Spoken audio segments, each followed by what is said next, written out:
বন্ধুরা আজকে খেলতেছিলাম ভগৎ সিং স্টেডিয়ামে ডেনিম জিন্স দেখতে পাচ্ছ। এইগুলো অ্যাচিভমেন্টগুলো কিন্তু আমার না, পুরো সম্পূর্ণ দাদার। আজকে ডিসিপ্লিনে দাদা আমাকে রেখেছে, অনেক কিছু আমাকে সাহায্য করেছে বলে আজকে এরকম পজিশনে আমি পেয়েছি। তো এই মেডেলটা কিন্তু আমার না বন্ধুরা, মেডেলটা দাদার। আমার না বললে হবে, এত এত এত এত খেটে যাওয়া বললে হবে। গুরুদেবকে সবসময় উপরে ডাকবে বন্ধুরা, ঠিক আছে? গুরুদেবের জন্যই আজকে এত কিছু আমি দূরে এসেছি, ওর জন্য তাছাড়া কোনোদিন পারতাম না। তো বন্ধুরা সুব্রত খুব খেটেছে আর খুব কষ্ট করেছে, ও কাজও করে তার সাথে এটা করছে। কেননা না খাটলে কিছু পাওয়া যাবে না। তুমি যতই যেখানে করো যাই করো, খাটতে হবে।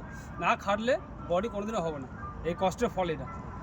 আর কোনোদিন চ্যাম্পিয়ন ট্রেনার সঙ্গে কোনোদিন কেউ গাদ্দারি করবে না, ঠিক আছে? ট্রেনার একজনই হয়, সে ফার্স্টই হয়। জিম কোনো ছোট বড় হয় না। জিম হলো আমাদের বালাজি বডি টেম্পল, সবাই জয়েন করো, ভালো ফিজিক হবে, ঠিক আছে? দাদা থাকবে ট্রেনার। চলো দেখা হবে নেক্সট ভিডিওতে।